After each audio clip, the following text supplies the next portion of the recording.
Hello, everybody, and welcome back to another reading vlog. I hope you guys are doing very well. So, a few months ago, there was a literary phenomenon that happened, and that was the publishing of Intermezzo. I have really never seen the hype, the excitement, the amount of merch and swag related to a book publishing as I have to Intermezzo. It was out of control. There were playing deck cards, there were bags, there were puzzles, and everybody seemed to get this package.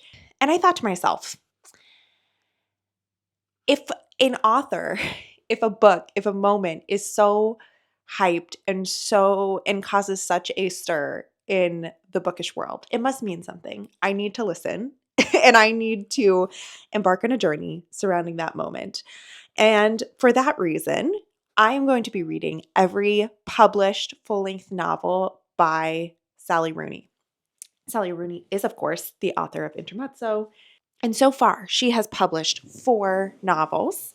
Her first was Conversations with Friends. Then she published Normal People. Both of those were adapted into TV shows. She came out with Beautiful World, Where Are You in 2023. And finally, Intermezzo was published in 2024. Yes, I own both the US and the British covers because my wonderful aunt mailed me the British version after I'd already purchased the US one, and I was so excited to have both covers. Like, never getting rid of this. This is absolutely stunning, and I need them both. So, having not read any Sally Rooney recently, I did read Normal People a very long time ago, close to when it came out, and I honestly don't remember much about it. So I would call myself the Sally Rooney novice. I think one of the reasons that I've heard she resonates so much with people is because of the way that she talks about human relationships, friendships, and romantic relationships. And I am really excited to see what the hype is about for all of these books that she's written, finally culminating in me reading Intermezzo at the very end of this vlog. I will be reading them in publication order, which means Conversation with Friends is first, and I'm planning to start this today, and I'm very much anticipating this. I'm really, really excited to see what this is about. Tyler and I are about to head to a very early dinner. We're trying to go to a fancy restaurant that is booked all the way up, but we're going to try and walk in very early at like 4 p.m. and see if we can scoot ourselves into the bar, get ourselves a little table. So wish us luck. But after that, I'm going to come back. I'm going to start reading Conversations with Friends with my highlighter and my pen, and I'm oh so excited about it.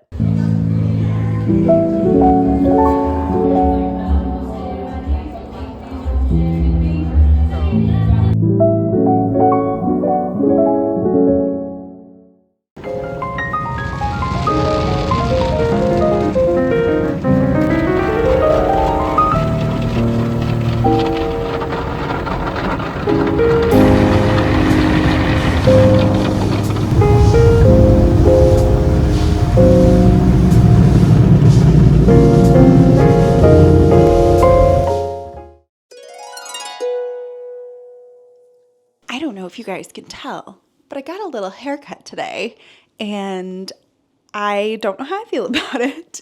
I'm still trying to figure out why this side works, and this side is kind of a hot mess, but I turned 30 and I felt like I just had to do something crazy. And so that's what I did today. I also took the car through the car wash, which is always very therapeutic for me, and put off cleaning the house, which I probably should have done because I have a lot of people coming up this weekend for wedding dress shopping. I just couldn't bring myself to do it. So it didn't happen, and that's fine. I did want to give my first update of Conversations with Friends, which is so far not a book about conversations with friends. So it follows 2 female friends, Bobby and Frances, and they live in modern-ish day Dublin. I think actually more like 2008, right after the economic recession, but close enough to modern day where most things still kind of translate. And they essentially were friends from high school onwards, or whatever the Ireland equivalent to high school is, and are currently university students. They did have a remote romantic past, which is not a spoiler. It's very early on in the book. But as of right now, they are just friends. The book starts out one night when they go to a poetry reading. Oh my God, you guys have to see this. Look at these cuties. Okay. Anyways, back to the book. So it starts out one evening when they are at a poetry reading. Frances, our protagonist, is very much into writing poetry, performing poetry. And so she is at one of these events, and they run into this couple, Melissa and Nick, who are slightly older, slightly more glamorous, both kind of partially famous for what they do. Melissa is a photographer. Nick is an actor. And they run into this couple, and essentially the premise of the book is this interplay of relationships between these four characters.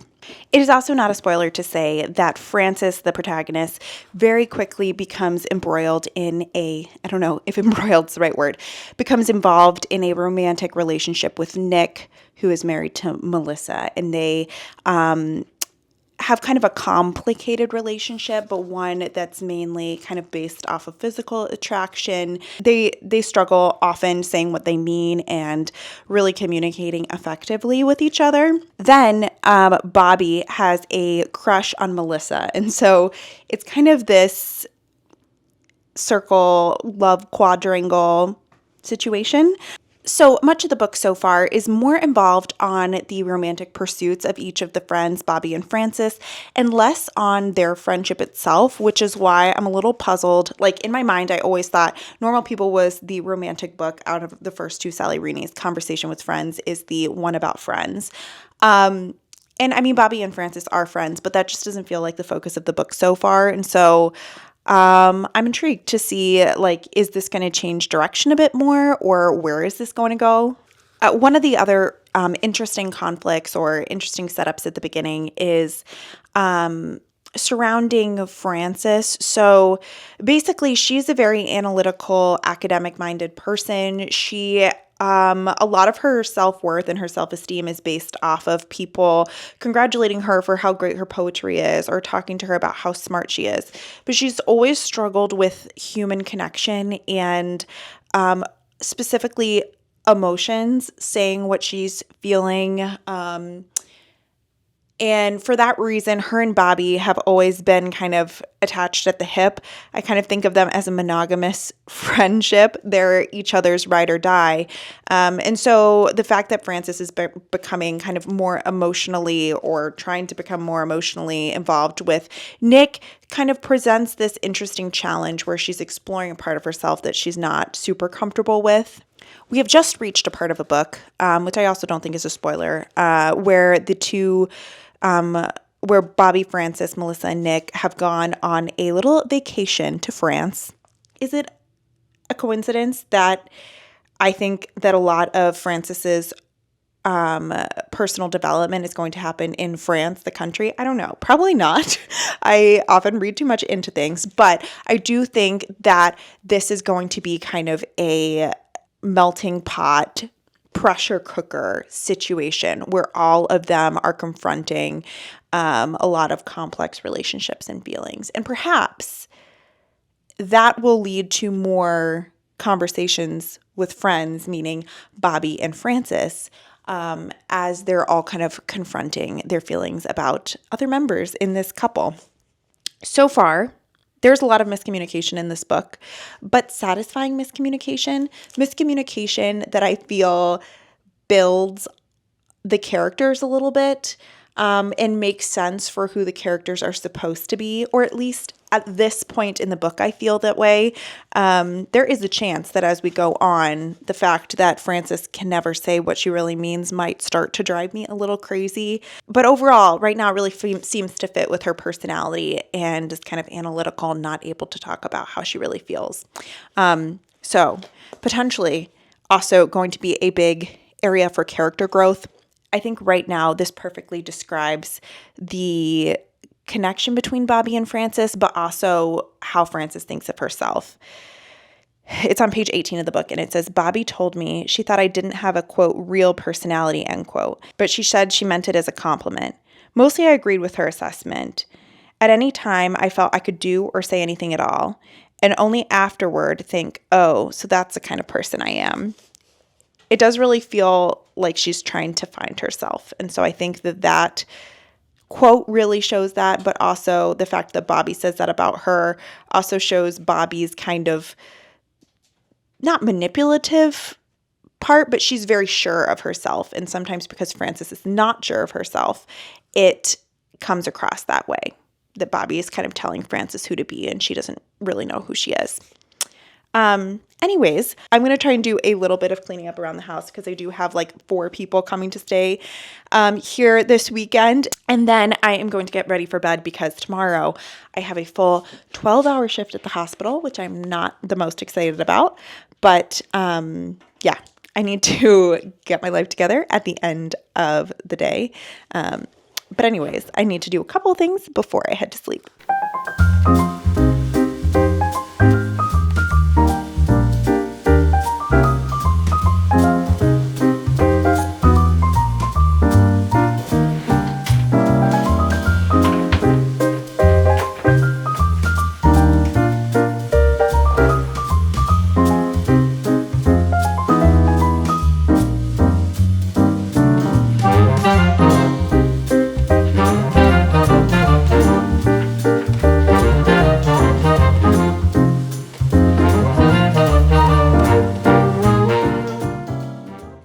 So I finished Conversations with Friends. I meant to film a little update clip, but this book just tore me apart.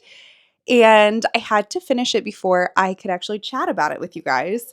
I did annotate quite a bit of this one throughout, which I think really enhanced my reading experience. And I think I'm going to give this book a 5 stars. I don't know the last time I've given a book a 5 stars. But to back up, I need to talk about a couple of things that I just really loved as I was making my way through this.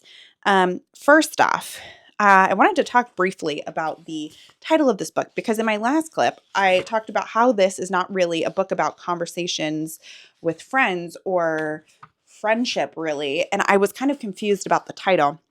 And actually, the phrase where the title comes is on page 289, so towards the end of the book. And Bobby is talking to Frances, and she says, we developed a joke about it, which was meaningless to everyone, including ourselves. What is a friend? We would say humorously. What is a conversation? And so conversations with friends must be a nod to that, meaning, these labels, these trying to interpret things or commodify things, which I'll talk about a little bit more, is all a little bit meaningless, specifically the labeling part of things.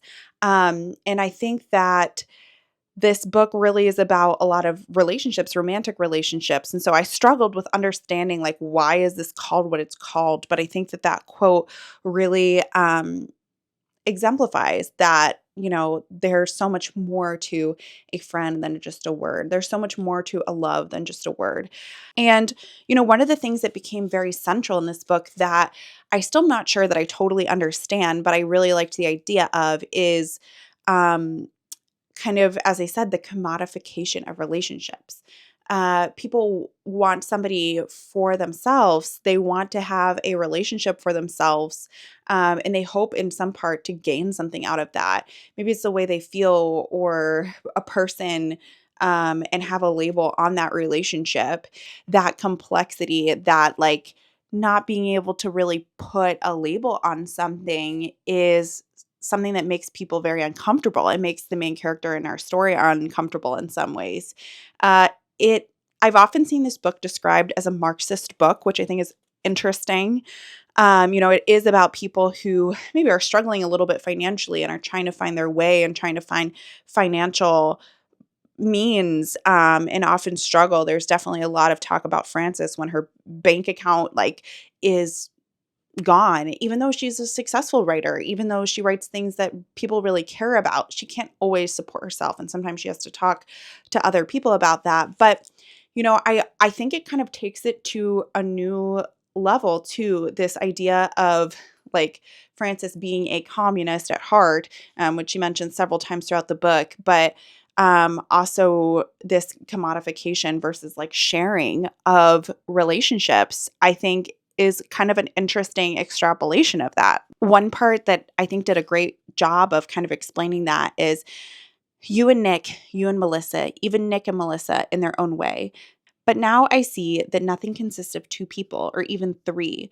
My relationship with you is also produced by your relationship with Melissa and with Nick and with your childhood self, etc. I want things for myself because I thought I existed, which kind of shows the interplay between these dynamics and the idea that we don't exist in just one relationship, or the characters in here kind of rely on every other character to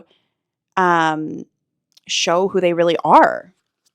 Also throughout the book, there's this complex idea that Nick and Melissa are still together, which is not a spoiler. It's kind of throughout the book. But, Frances is very much with Nick as well. And, is that relationship dynamic of them all three having this complex relationship more symbiotic than just Nick and Melissa being together? There's a lot of nods back to, how Nick was before Frances was in the picture. And maybe it wasn't better, even though that doesn't fit with our idea of human relationships. There's a part on page 247 where Nick says to Frances, I feel like I should thank you for making me a tolerable person to live with, which is kind of a weird thought in our modern way that we like to think about relationships. And so much of this book, too, is about Frances trying to find herself. She says, suffering wouldn't make me special, and pretending not to suffer wouldn't make me special. Talking about it or even writing about it would not transform the suffering into something useful. Nothing would. This really grappling with herself and realizing that, through her tough time, like she's trying to find a way to express herself, to be who she wants to be, but also to get out of a really tough time. And she struggles with that. A lot of the book is about Frances and her trying to find her way. She says on page 281, am I myself or am I them? Is this me, Frances? No, it's not me. It is the others. We're all dependent on each other. Through everybody in this book, they're all a complex calculation of everybody that they've ever met or everyone that they're currently, with or experiencing life with. I found this just like so complex and thought provoking. The end was a little like, I'm not quite sure how to think about it. I just finished it this morning. But just a book that made me think and feel in a way that I haven't felt in such a long time. I am, just so you guys know, it won't matter for you because in this video, I'm going to talk about the other books, but I am filming Vlogmas during December. So I'm taking a little bit of a hiatus from this challenge until I read Normal People, but you guys will see me reading it in the very next clip. So enjoy me moving forward in time.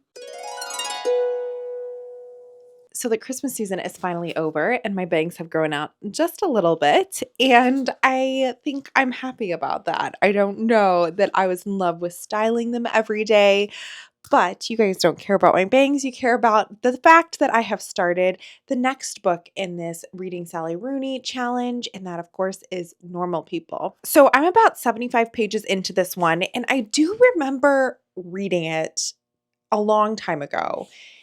But I also feel like my thoughts when I read it the first time were so different. Like I had a gut feeling that I read this book to read about a romantic relationship. But I feel like as I'm reading it this time, I'm reading a book about class and about identity and like all these different things that I don't remember being here last time. So essentially, this is a novel.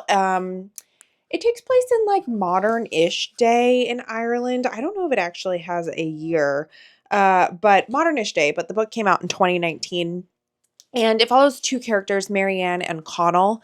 Marianne is from a very wealthy family, but she is bullied, picked on, essentially has no friends at school. And Connell is actually less well off. His mother is the cleaner for Marianne's family. But he is loved at school. He's very good at football or soccer. And he's just kind of idolized by a lot of people where they go to school. And they seem like two unlikely people to get to know each other or to care about each other. But Connell's mom, being the cleaner for Marianne's home, means that Connell is coming by to pick her up, drop her off. And so Marianne and Connell kind of spark this unlikely friendship turned into something more than that. But as with Conversation with Friends, where it was about kind of coming of age characters and definitely finances, social status, all of that played into the novel, I really feel like those themes are also coming out here. And it's very interesting the conflicting status that the two characters have in terms of their like financial wealth or the family that they come from's wealth versus how they're seen and how they're treated at the school. I also think that an aspect to the story that is so central is that while Connell definitely has feelings for Marianne and enjoys spending time with her, he definitely has a fear, not necessarily a fear, but a knowledge that if their friendship, if their relationship got out, it would impact his life significantly, that people would think less of him. And so she is like almost like a negative status symbol for him. And I kind of hate Connell for the fact that he doesn't want people to know about her. He's ashamed of her, but in private, he's obviously not. But at the same time, like he is very kind of lovable in some ways. Like he has other parts that are very endearing to him. Him and Marianne are both kind of the smartest people in their year, and so they're always like one-upping each other on tests, and they have this kind of academic rivalry, which I just find really like endearing to read about. But at the same time, there's this kind of like psychological background. But then, and this is not a spoiler, it is on the inner flap, you realize that there is an event that is going to totally change the social hierarchy of these two people, and that is college. They go to university, and Connell becomes kind of a little lost in the shuffle. He's not the athletic prince, king, I don't know, of their little hometown anymore. And he meets Marianne kind of coincidentally there, and it turns out that she is no longer the shy pupil that she once was. She's in fact very popular and has kind of like come out of her shell. And so this interesting dynamic of being a different person in different scenarios, I think is really going to be explored here. And also how unique that is to the coming of age time period when people are finding themselves and finding who they are in relationships. There's one quote from Connell on page 29 that I think really sums up his initial thoughts about Marianne. She gives him a little smile, like she feels she has won the argument. He likes to give her that feeling. For a moment, it seems possible to keep both worlds, both versions of his life, and to move in between them just like moving through a door. He can have respect of someone like Marianne and also be well liked in school. He can form secret opinions and preferences. No conflict has to arise. He never has to choose one thing over another. With a little subterfuge, he can live two entirely separate existences, never confronting the ultimate question of what to do with himself or what kind of person he is. This thought is so consoling that for a few seconds he avoids meeting Marianne's eyes, wanting to sustain the belief for just a little longer. He knows that when he looks at her, he won't be able to believe it anymore. But of course, he's going to have to answer those questions when he's in a new setting. And that is kind of the central piece of this book. And I find it a really compelling question. So, anyways, I'm excited to kind of see how all these conflicts unfold. And I kind of in the back of my head know what happens, but on reread, because so much is different, I'm sure I'm going to see a lot of different perspectives and a lot of different things. And I'm very excited to discover that. And honestly, I don't really remember too much about what happens in the end of this book. So lots to look forward to. So I finally finished Normal People. I actually finished it this morning, and I'm very happy to say I also gave it 5 stars. I really did see a lot of similarities actually in the books. And so I was so happy that I've read these two together because I feel like it really enhanced my reading experience. Of course, you don't need to read them together. They're not related. They're not the same characters.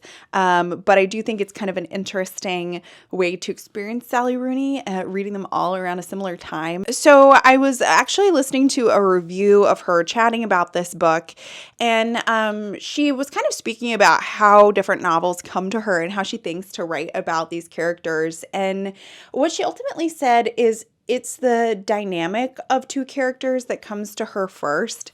Not so much them as individuals, but their relationship with each other. And then she kind of places them together in different scenarios. And that way she kind of explores who they are by putting them in different settings. I think the title of this book is really interesting. She actually said in the interview that it was one of the last pieces of like words or literature that was in the book was actually the title.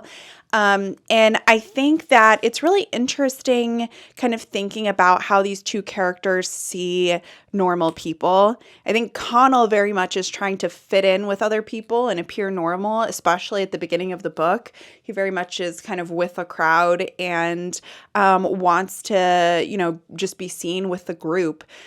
And I think sometimes Marianne sees herself as kind of broken and inferior to normal people and wishing that she could be normal. And at other times, she sees herself as kind of superior to them in some ways, intellectually superior. She has a lot of interests in things that she thinks other, normal people might just gloss over. There's a part when a lot of the college friends are kind of discussing world events, and Marianne is very interested in them and is kind of bringing up this as a topic of conversation. And somebody else says, you're not doing anything about it, so what is the point? Why do we need to talk about it? But she kind of sees her interest and her education about these things as maybe superior or beyond what maybe a quote normal people might see these events as. Maybe they wouldn't be as interested in them while she is. There's one quote where it actually mentions the, actual words normal people, and it's Marianne who says it. She says, "I don't know what's wrong with me," says Marianne. "I don't know why I can't be like normal people." And then it goes on. Connell says, "In what way?" he says. And she says, "I don't know why. I can't make people love me. I think there was something wrong with me when I was born." And so she certainly does feel in a lot of ways that she can't relate to others or she isn't like other people. One last thing that I wanted to talk about with Normal People is I think the structure of this is really interesting.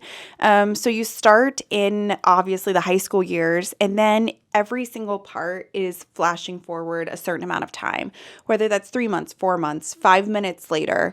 And throughout the book, you have parts that are both from Marianne and from Connell. And so you're truly getting their development as people and their development as a relationship over time. And I think that really lets you see interactions and lets you see moments in relationship to all of their other moments together, but also it gives you a lot of context into why they might be reacting to certain things because you've seen them throughout all of this time. I truly feel like Sally Rooney has just this incredible ability to describe human relationships, to describe people and situations, and to make you feel for them so deeply in a way that I really haven't seen in a lot of other novels. Her books are just so complex, so deep. And as you probably heard me processing them, there's so many things that you can take from them, so many different things that she brings up and that she explores,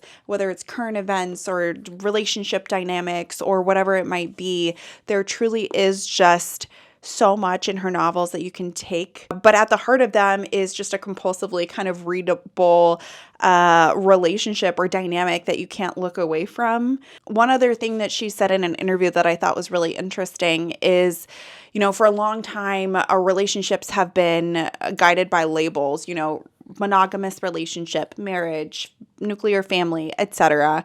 And, we've moved further away from those titles and from those relationships. But also, what does that mean? What is a relationship that's not monogamous, or a relationship that doesn't have a label? What do they look like? And I think she really explores those things in her novels. Anyways, next up in this adventure is Beautiful World, Where Are You? I also remember reading bits of this, but never the full story, I believe. And this is actually rated lowest of all of her books, and generally is the one that people don't like if they read a Sally Rooney. And so, given that I've just really enjoyed her first two books, I'm very eager what I'm going to think of this third book. And then, of course, the anticipation for Intermezzo just keeps building and building. I cannot wait to see what I think about it.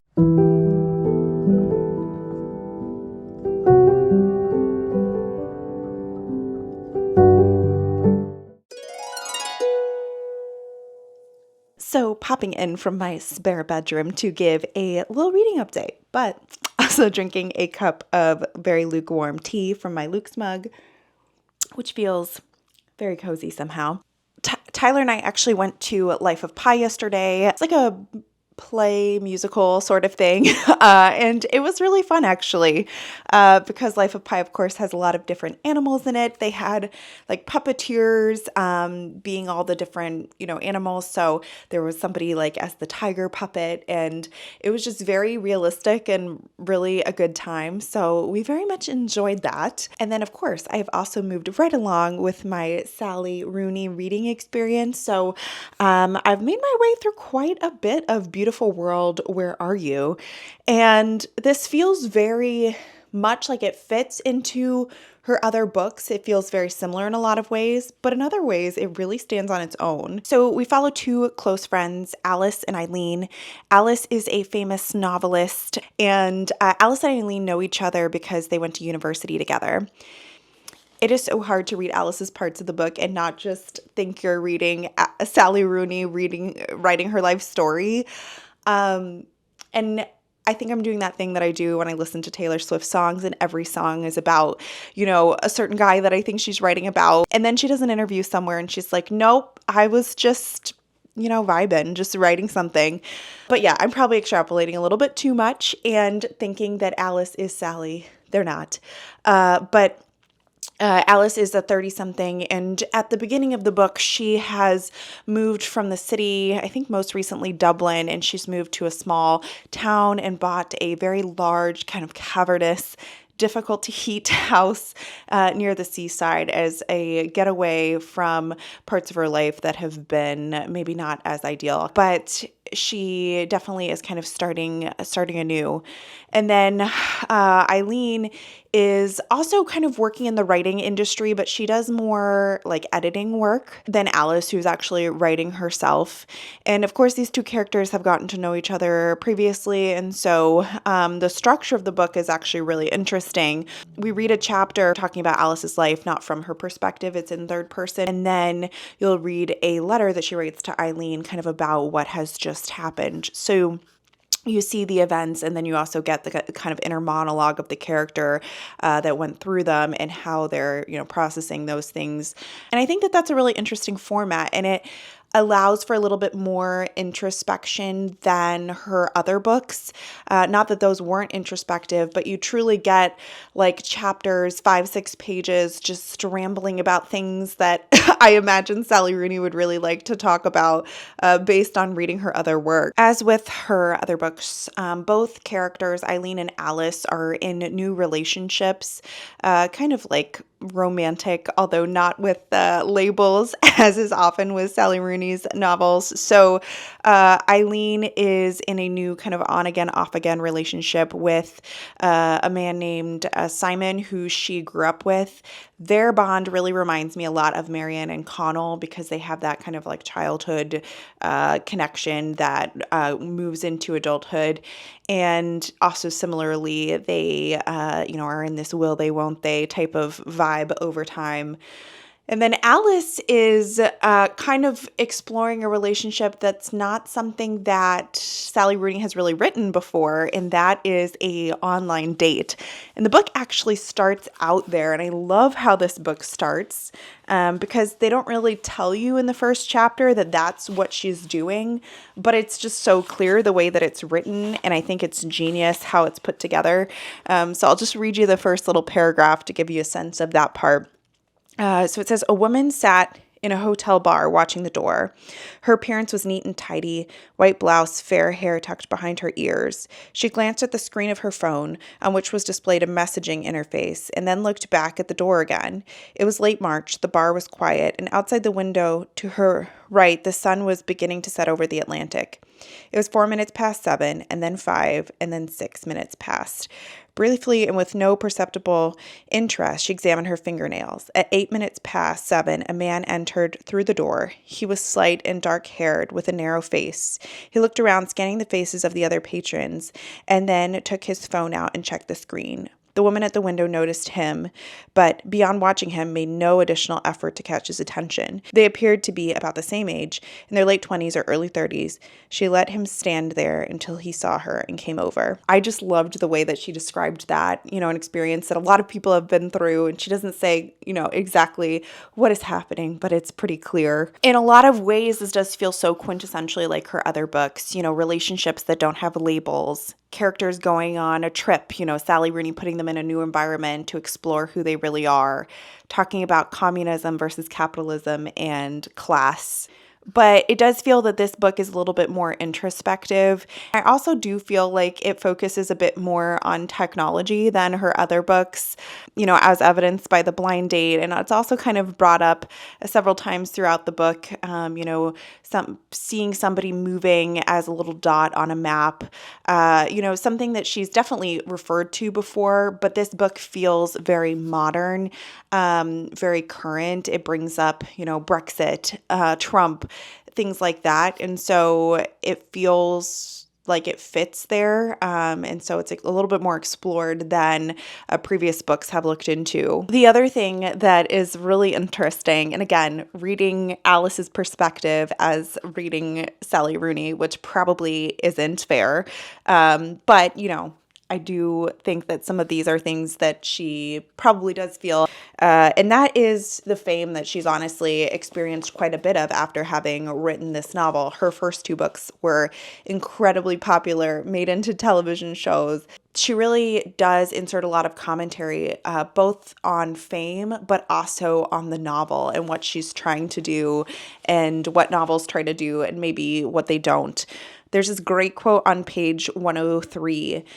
This is, I believe, in a letter that Alice is writing. The problem with the contemporary Euro-American novel is that it relies for its structural integrity on suppressing the lived realities of most human beings on Earth. To confront the poverty and misery in which millions of people are forced to live, put the fact of that poverty, that misery, side by side with the lives of the main characters of the novel, would be deemed either tasteless or simply artistically unsuccessful. Who can care, in short, what happens to the novel's protagonists when it's happening in the context of the increasingly fast, increasingly brutal exploitation of a majority of the human species? Do the protagonists break up or stay together? In this world, what does it matter? So the novel works by suppressing the truth of the world, packing it tightly down underneath the glittering surface of the text. And we can care once again, as we do in real life, whether people break up or stay together, if and only if we have successfully forgotten about all the things more important than that, i.e. everything. And I just feel like that really encapsulates Sally Rooney as a novelist. So much of her books are about these romantic relationships, and people love how she writes about, those things. And I love how she writes about romantic relationships and human connection. But there's this undertone, not even undertone, overtone of so many other points that, I think that she brings up, but also struggles to say explicitly that she starts to in this novel. So that really feels like growth, but also a continuation of who she really is, or who I see Sally Rooney is as a novelist. But anyways, I've rambled long about this book, and I would love to sit down and read a bit more of it. So yes, I'm going to, dig into the end of it, see what I think of it, but so far enjoying it. So I have finished Beautiful World, Where Are You? Why do I always hold books like that? And I don't know, guys. I really don't know. I gave this a 3 stars. I don't have a good reason for this, but I just lost interest in these characters after a while. There wasn't anything profoundly different about the way she addressed these characters as to, normal people, conversations with friends. But I just ultimately kind of didn't care what happened to them in the end. And this book lost that magnetic connection that I typically have with Sally Rooney's characters. And again, I don't have a satisfying reason for it. I just lost steam a little bit with it. I, as you can see, did not tab the end as much because I wasn't quite engaging in it in the same way that I was the beginning half of the book.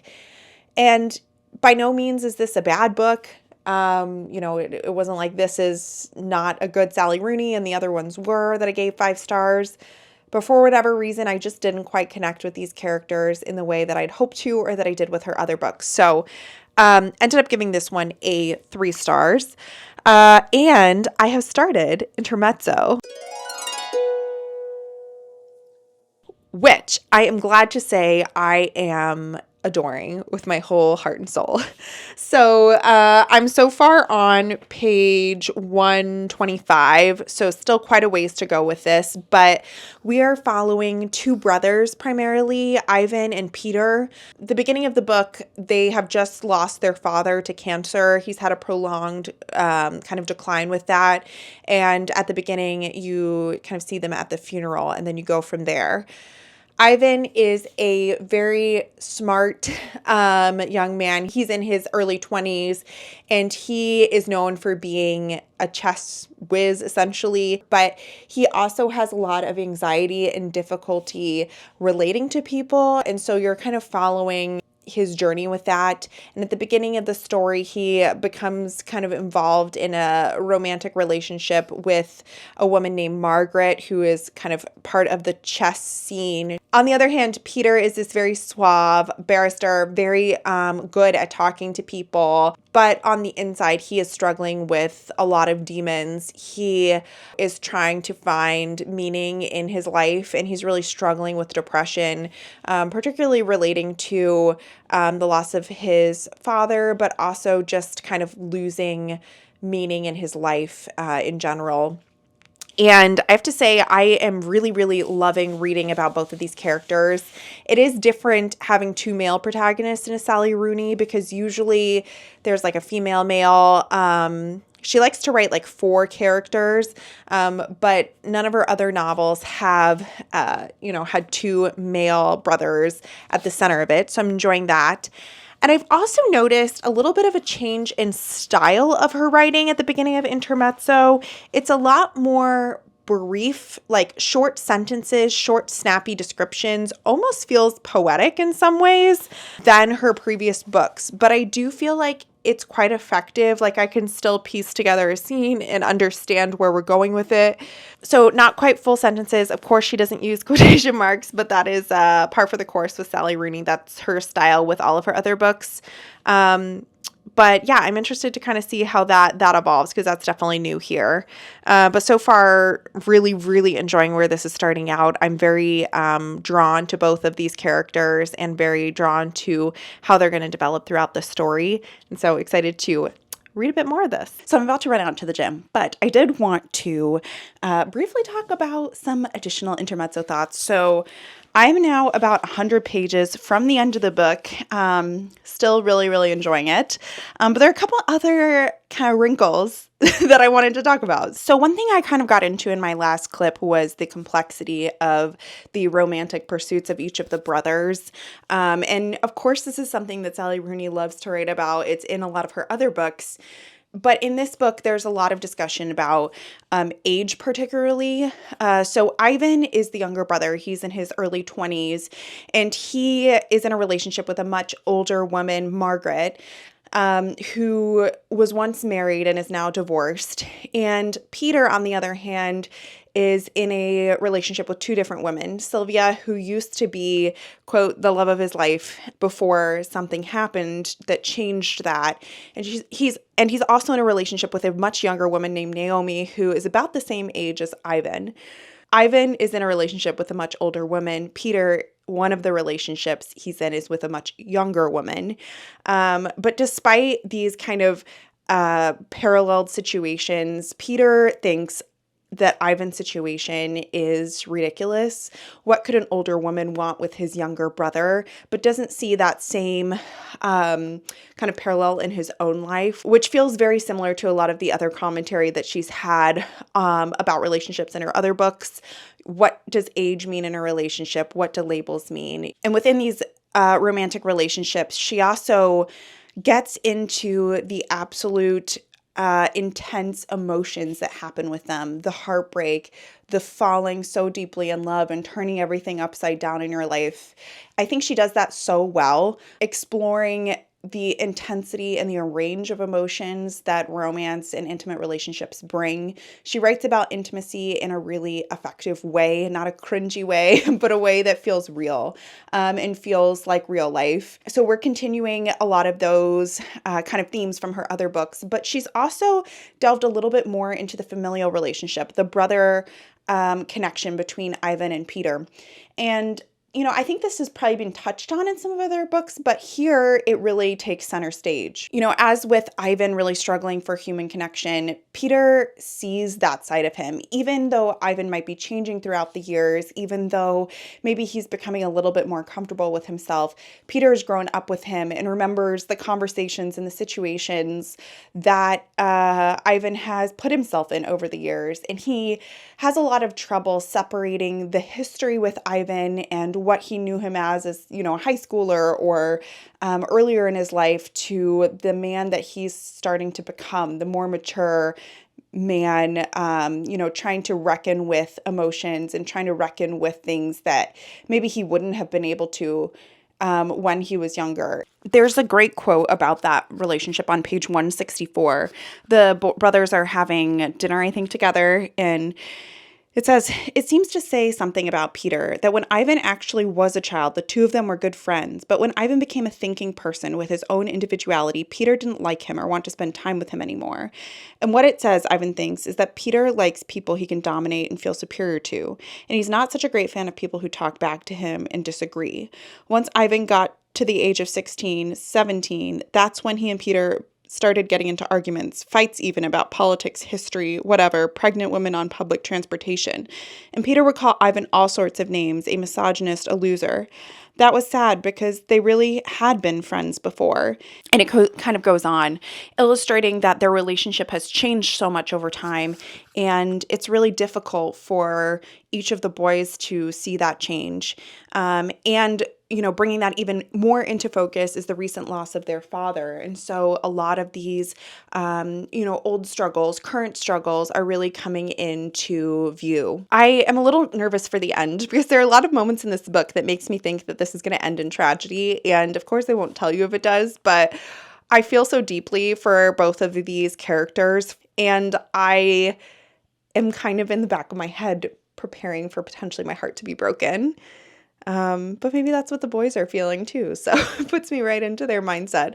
But anyways, hoping to finish this today as I'm nearing the end. And this has just been such a wonderful reading experience. Well, I have officially finished all of Sally Rooney's full-length novels as I just finished Intermezzo this afternoon.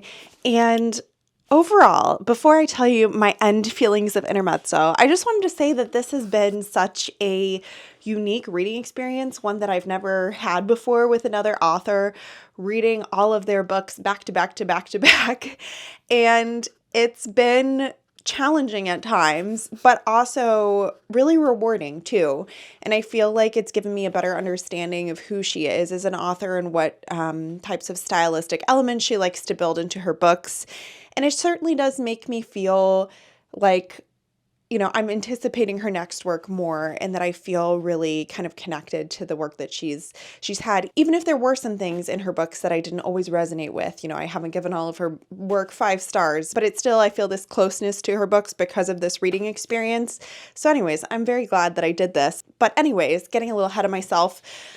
Intermezzo. I ultimately gave this 4 stars. I enjoyed parts of it. I really did. But because of the length of it, and maybe just with sitting with these characters for a long time, there are certain things that kind of grated on me after a while. But starting with the good things, I really feel like grief was addressed in such a beautiful way. Primarily the grief of the 2 brothers as their father has just passed away. But I also feel like every character in this book was grieving something. And I feel like those things were all really well addressed. There are a couple of quotes about grief that I really loved. So the first quote comes on page 388. Rapid again and disjointed his thoughts, remembering their father in the ICU in terrible pain then, and then they had to give him morphine. Ivan sometimes wished it would happen. Yes, because he thought of death as an event, something that would happen and then be over. And indeed, when it came to be over, there was relief. There was a certain freedom with that, to be free of the anxiety of waiting.